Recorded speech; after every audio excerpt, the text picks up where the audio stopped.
The response from Mr. Delarianda, again, you've had a chance to review it. Yes. Does that response from Mr. Delarianda to your decision to not seek further employment with the State Attorney's Office, does that indicate any animosity towards you? Well, I don't see it in there. Any concern even with how you had performed your duties? No. Any issue whatsoever which may have suggested that there was animosity between you and Mr. Delarianda? No, not How that I about see. you and anybody in the State Attorney's Office? I didn't interpret it that way, no, sir.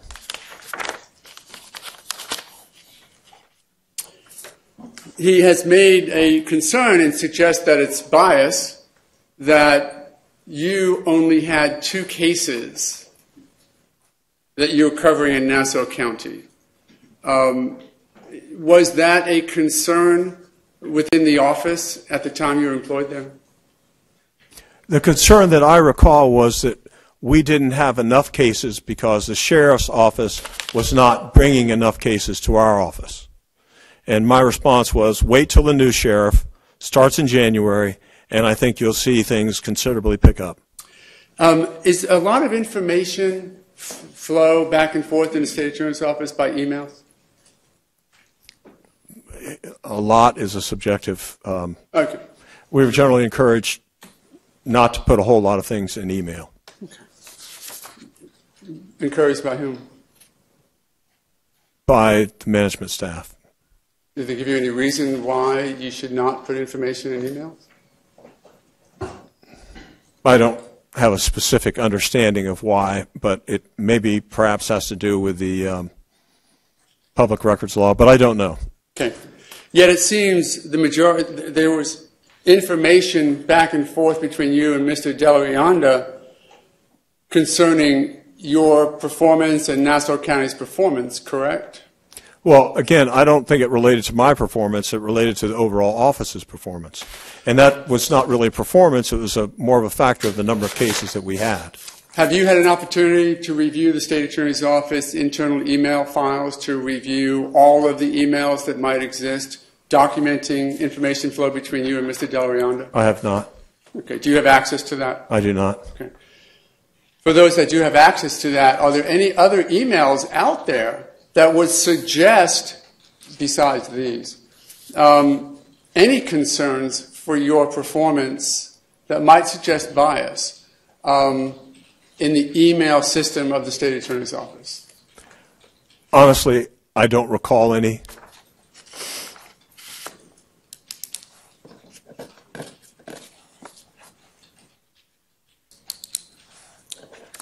In addition to the questions I asked you a moment ago, have you had even conversations with other people where you have attacked the credibility of the State Attorney's Office in any form or fashion which would suggest that you're biased against them, such that you would make up this information that you're presenting to the court?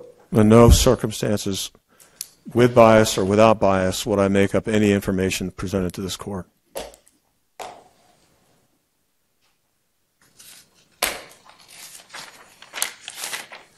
You had mentioned that you were contacted by your client and that he had a concern. What was his concern when he first contacted you? His concern was whether he would face criminal exposure of some kind if the trial went forward and this material had not been provided to the defense. And tell the court, if you would, of that conversation regarding his potential criminal exposure. What do you mean by that? Well, he was very vague and really didn't understand that what his possible exposure might be, and it was hard for me to fashion a response because this was such a curious area and that it doesn't come up very often. And I think my response to him was possibly. And when you told him that he might have criminal exposure, what was the act that he was concerned that either he had done or that he had not done which would lead to potential criminal exposure? Well, that he had discovered information and discovered the report from the FDLE was incorrect, and that information had not found its way to the defense. And was his concern that he, having known or being aware of that information, might also have criminal exposure if it wasn't uncovered and forwarded? I think that's a fair characterization. And did you advise him again that he might have such exposure? I think the word was potentially or possibly. And did that potentiality impact on your decision to come forward with this information? Actually, no. My decision to come forward was based on the fact that I'm an officer of the court.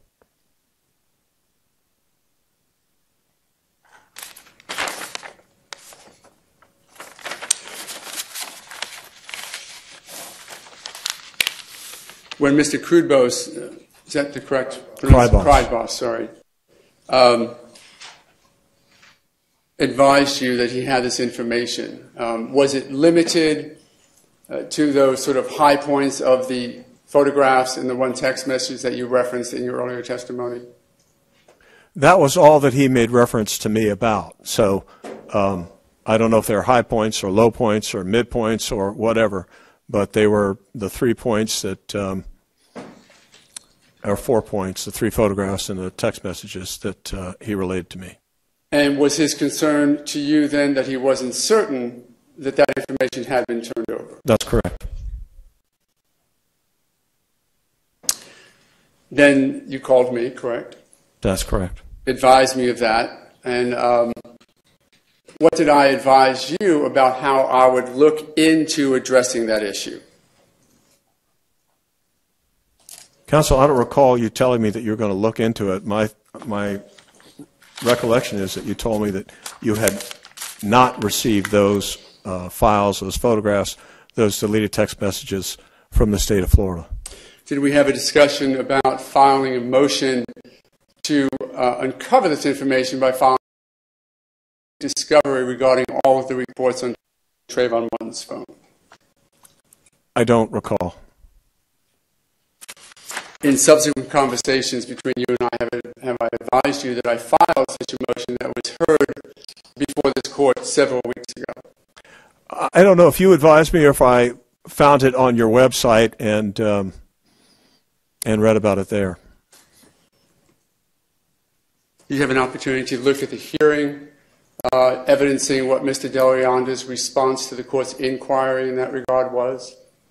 I recall the one at the end of April, yes, sir. And what did Mr. Delrianda say to the court in response to her inquiry as to whether or not he had received any other reports from any person, any source whatsoever since the previous report?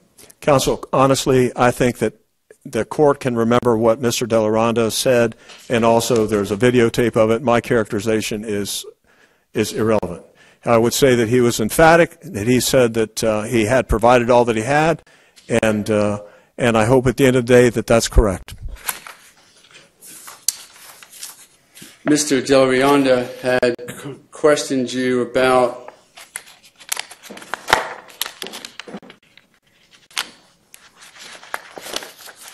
the perspective of the State Attorney's Office of looking forward after the first 4 years of being even better in how they approach their work. Is that correct? That's, I think, what he read to me. I don't. If that was an Exhibit A, yes.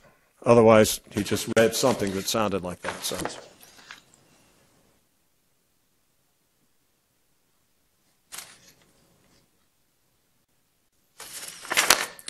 Is there anything that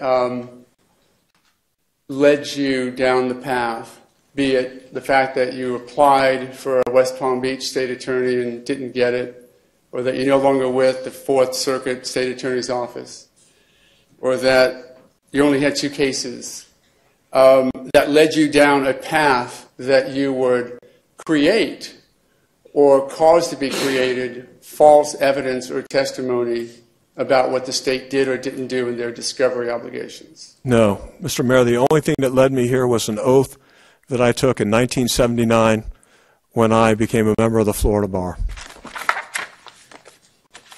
Thank you. Nothing further. Very briefly, Your Honor. You recall having a conversation with Scott Hughes? I've had many conversations with Scott Hughes, the last of which was at the funeral of his wife. Yes, sir. Specifically, you recall having a I conversation. object, Your Honor, it's outside the scope of I direct. don't know that yet until I hear the question. Yes, Your Honor, it's just that the man, Scott Hughes, was never mentioned before. But the contents of the conversation may have, so let me.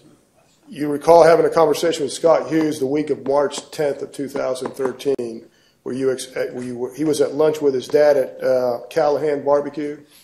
I do remember seeing them at Callahan Barbecue, yes, Your sir. Honor, that it's outside the scope.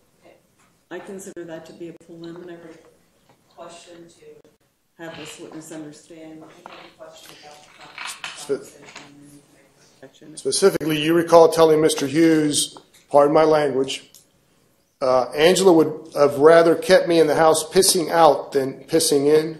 I don't recall saying that, sir. And do you recall telling Mr. Hughes, maybe we'll be working together in 4 years? Same objection. I don't know when to make it now, but it is outside the scope of direct. Your objection about the last question is overruled. Let me hear the question. The second question is, you recall telling Mr. Scott Hughes, who, by the way, is the chief investigator of the state attorney's office, correct? Yes, sir. Do you recall telling him that we will be working together in 4 years, meaning you will be in charge of the office in 4 years? I don't recall that either. Okay. You don't recall because you have a bad memory, or let's break it down. Did you have a meeting with Mr. Did you see him? I did have a barbecue? meeting. We sat at the same table after I had had lunch at another table, and we talked. You expressed your condolences regarding the loss of his wife, correct? Honestly, I don't remember if that was before or after the loss of his wife. I think it was after, but I'm not certain. It was, but you expressed condolences regarding the loss of his wife. Right. Remember that? And you don't remember having a conversation where you used the words, I won't repeat them again, but regarding Angela, Miss Corey keeping you in versus keeping you out? You don't recall that at all? Yes, sir, I do not. And you don't recall stating to him that you would be working together, we, meaning you and Mr. Hughes, would be working together in 4 years? I wouldn't have said that. I haven't made any decision about running against Angela Corey or running for that office or any office. So, no, I don't recall that. Let's be honest here. Isn't this why this is all here? Because you want to draw attention to yourself regarding potentially running against Ms. Corey in 4 years? That's absolute nonsense. Okay. And finally, sir, did you turn over any evidence to Mr. O'Mara? I have not turned over any evidence to Mr. O'Mara. And as far as your knowledge, did Mr. Krybos turn over any evidence to Mr. O'Mara? As far as I know, he has not turned over anything to Mr. O'Mara. Do you have any idea how Mr. O'Mara would know and ask witnesses questioned in Miami when depositions were taken about a gun being mentioned in text? I have no idea. Thank you, sir. I'm sorry, but thank you. The comment about whatever was just said, without repeating the vulgarity of it,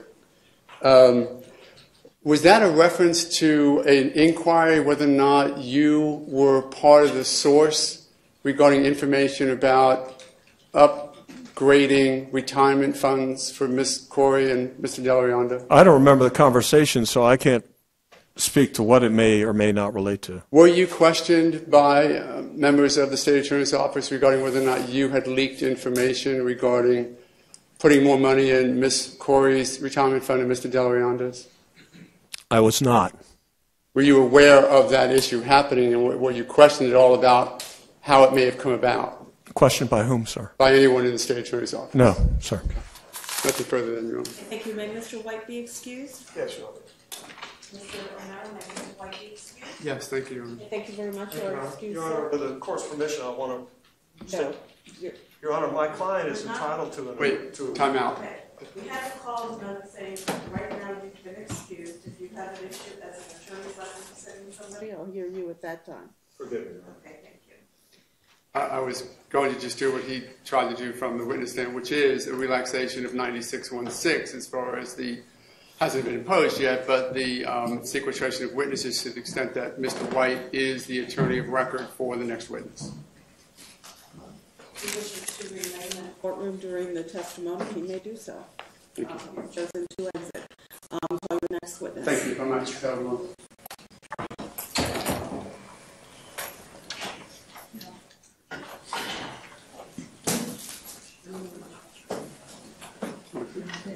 Would this be a time, Your Honor, maybe for a... We're off the record, but Sorry. she's changing. Do you want to take a brief recess? Okay, we'll take a... Yes.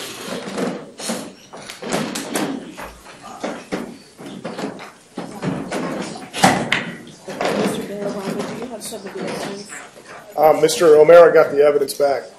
Don't leave the courtroom with it, please. I think you were the last one with Not that going to be the evidence. last time it happens. And it was unintentional, I think. Oh, this is my I copy. think that's your copy. Did I give you the right ones back? And suggest that it's bias, that you only had 2 cases that you were covering in Nassau County. Was that a concern within the office at the time you were employed there? The concern that I recall was that we didn't have enough cases because the sheriff's office was not bringing enough cases to our office. And my response was, wait till the new sheriff starts in January, and I think you'll see things considerably pick up. Is a lot of information flow back and forth in the state attorney's office by emails? A lot is a subjective. Okay. We were generally encouraged not to. How you had performed your duties? No. Any issue whatsoever which may have suggested that there was animosity between you and Mr. Delarionda? No, How not that I about see. you and anybody in the state attorney's office? I didn't interpret it that way, no, sir.